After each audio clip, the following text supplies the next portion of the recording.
Hello everyone, this is Steve with Aptera Owners Club. This video we're talking to Nicholas from the chassis team, and he talks to us a little bit about suspension, the wheel pants a little bit, and about variable rate steering. Nicholas, how long have you been with Aptera? 4 months now. Okay, so you're pretty new. Yeah, I just graduated college. Okay, so you've been working with, is chassis team like suspension? Or is it, what does that mean? What does chassis team mean? Yeah, so chassis means a lot of different things at a lot of different companies. So at Aptera it means front and rear subframes, so that's what connects from the monocoque chassis, this metallic structure that connects to the suspension. So you have front and rear subframe, and then after that you have in the rear you have a rear control arm, so you have a lower control arm, upper control arm. And then we basically stop there, and then powertrain takes on the knuckle and how the knuckle mounts to the motor. And then in the front, we go front subframe that attaches to the monocoque, and then front upper control arm, front lower control arm, and then again the knuckles are powertrain to the front, and then dampeners and springs, and then steering. Is the suspension pretty much locked in, or are you guys still tweaking it? So I guess I can't talk exactly about what's going to change from Gamma to Delta in terms of suspension, but what I can say that's locked in is the geometry. Okay. So the kinematic hard points in terms of where the pivots are and where things mount together is locked in. There's still room for improvement on other aspects of the suspension. Okay.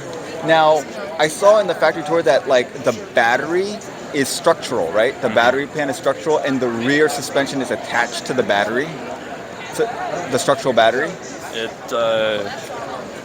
I think there's still some potential room for change in terms of where the suspension mounts, whether or not it mounts the battery or if it's going to mount to the monocoque. So right now on Gamma it mounts to the monocoque, but unfortunately can't talk about how the mounting structure is going to change between Gamma and Delta. So. You know, there's a big tunnel in the monocoque from the front to the back. What goes there? So I think it's less of what goes there, but more of what it benefits, which is the rigidity. Yeah. So you're by having that kind of raised structure in the front, that raised tunnel, you're increasing the moment of inertia if you're bending the structure about. Trying to think what's the best axis. So it's the pitch axis. So vehicle pitches forwards and back. So if you're going to bend the composite structure about that axis, your bending stress is my over I, and to increase bending stress you increase I, and I is the second moment of plane area, which is increasing that kind of tunnel height in that Z direction is what increases I, which decreases your bending stress. So it's definitely helping a lot with the stiffness, and then helps us package kind of cables and wires that go from front to the back or come out of the battery, that kind of stuff. So. And I noticed that the wheel skirt is 3.5 inches off the ground. Is that going to change, or maybe not? Do you know? I do not know what our plan is in terms of the ride height from the ground to the lowest part on the wheel skirt. I think we'll definitely be driving Gamma around a lot. Yeah. And getting an idea of, is that too low? Is it not low enough? Yeah. We'll be looking to see, is it scratching here, or are we getting dents here? And get an idea of kind of if that's exactly the height we want to move forward. But now, are you allowed to tell me if Gamma has the full size battery? Is it the 45 kilowatt battery?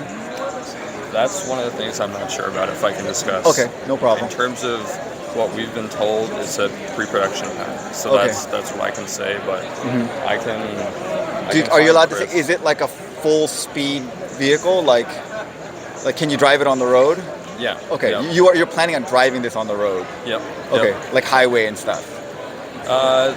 I don't know exactly what their test plans are, but Okay. this is fully, it's once we get it registered, it's fully capable of doing highway driving, and we want to validate our efficiency claims as soon as possible. And I think Gamma is a vehicle it's not. I don't feel it's at the point where we could fully validate it, but it would kind of get us enough information to tell if we're on the right track in terms of validating our efficiency claims. So I'm definitely pushing internally to use Gamma for some kind of preliminary efficiency testing to try and get as much useful information we can about where the losses, where can we improve to make sure we either hit our efficiency claim or exceed our efficiency claim. So. And have you gotten a ride in it? I have not gotten a ride in it yet. I really want to. Have you ridden in Gamma or Beta? Alpha or Beta? Yeah, I've not driven the Alphas mainly because, from a chassis perspective, all of my work. Alpha's so far off from what this is, right? Yeah, so I've done a lot of driving in Beta, and it's a lot of fun. Is the geometry of this similar to Beta or the same as Beta? Yeah, so suspension, kinematic hard points are the same from Beta to Gamma. Okay, yeah, because I rode Beta and it was, that thing is it's fun. Yeah, so that thing takes off.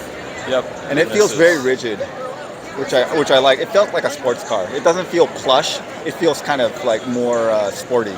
Yeah, and I think from Beta to Delta, I think there's still a lot of opportunity to tune the exact spring rates and damping rates that we have on the suspension at the moment. So I'd say that the ride feel that you had back then may or may not be exactly representative of what you see in Delta.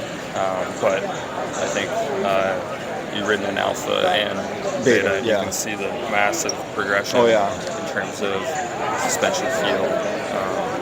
That we're just going to continue to improve from that, from Beta and the Gamma and the Delta. Okay, cool. Now, do you know does Gamma have the new customized Alafe motors, or is it still the old one? I'm not sure of the spec of the Alafe motors. Okay. I can't comment on that. Got it.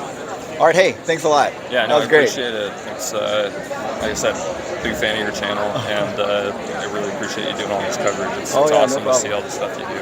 No, I want to talk to you guys more than anyone else, the engineering guys. So I know that there's big stuff you can talk about and you can't, but yeah, I love the stuff you guys talk about is the most interesting stuff to me, actually. Yeah, I'd love to just have you sign an NDA and just walk in our facilities and just show you all the cool stuff. Yeah, but it's good. I think I've actually floated the idea to Sarah of having you guys on a Zoom and where we do a question and answer session. It'd be awesome, but I haven't gotten the clearance from her yet. But I'm hoping that once the specs are locked down and you're close to, and you don't have to, there's not so much stuff in flux that I'll get you guys on there. It'll be fun. I think once stuff is kind of, like you said, kind of locked in, and we're nearing, or once we finalize Delta design and we're in the stages of production, I think that's when we can really talk about the kind of engineering we've done. Right. By then we'll gotten all the patents we've needed to for our design. At that point, we'll just be talking to suppliers. Are there? Oh yeah, that's a question. I don't know if you're allowed to tell me, but is there a variable rate steering? Because the yoke, does it what's the turn lock to lock? We haven't announced a steering supplier yet. Once we do that, we could release those details. But is that something you guys are thinking about? Making a variable ratio steering? It would be, I guess there's two ways to do it. There's either on the steering rack, you have a bunch of teeth, right? And you can adjust the spacing in those teeth to kind of change how much. But it's a drive-by-wire system, isn't it? Is it a mechanical steering system? No, it's a mechanical system. Oh, it is? So, okay. Pretty much have a steering wheel, and then you have a steering column, and then you have your eye shaft that goes down to the rack, and then the rack is what takes that rotational motion into linear motion that translates it out to the tie rods, which translates out to the knuckles, turns the wheels. Okay, that's mechanical connection, but right, for ADAS capabilities. Yeah, right. We want to make sure that we have. That's why I assumed it was drive-by-wire. Drive-by-wire systems are very early. Okay. And they're kind of in an infant stage right now. You've heard Elon talking about how he wants a drive-by-wire in the plaids with the yoke. So the Teslas are not drive-by-wire either? Yeah. Oh, I didn't know that. I just assumed they were.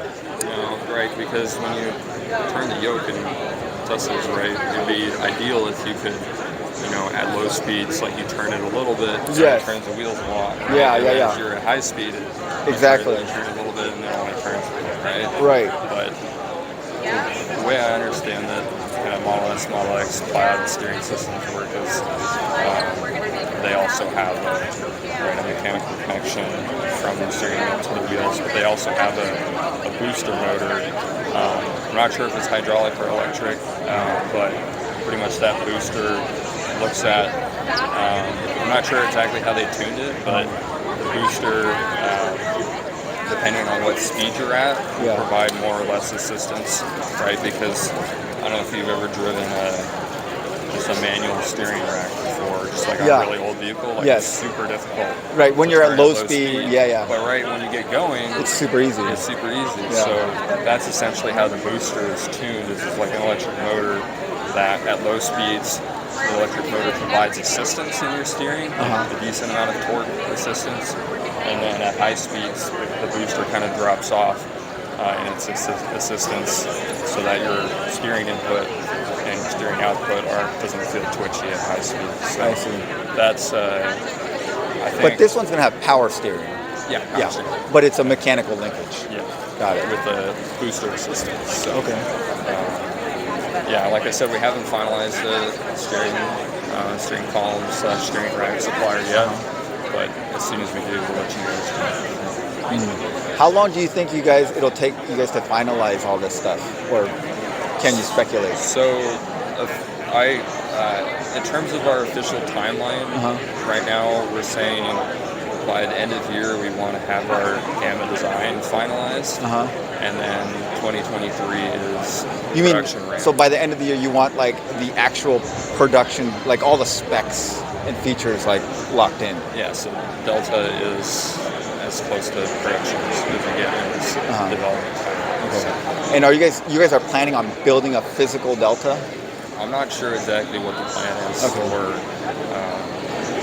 going to be doing for Delta vehicles. But I just know the plan is to finalize Delta design by the end of the year. That's our public plan. All right. Great. Thanks. Yep. Okay, well, I'm sorry the audio was not great. Again, and the video was weird because I was like staring at his shirt the whole time, or the camera was off looking at random people in the crowd. I'm going to have to do a much better job of learning how to video and record these interview type things in crowded situations. But anyways, I think we got a lot of good information from Nicholas, so thank you, Nicholas, for taking time to answer a bunch of our questions. Comments below, guys, if anything stuck out with you or some of it was confusing, let us know in the comments. And thanks, as always, to our supporting members, and have a great day, everyone.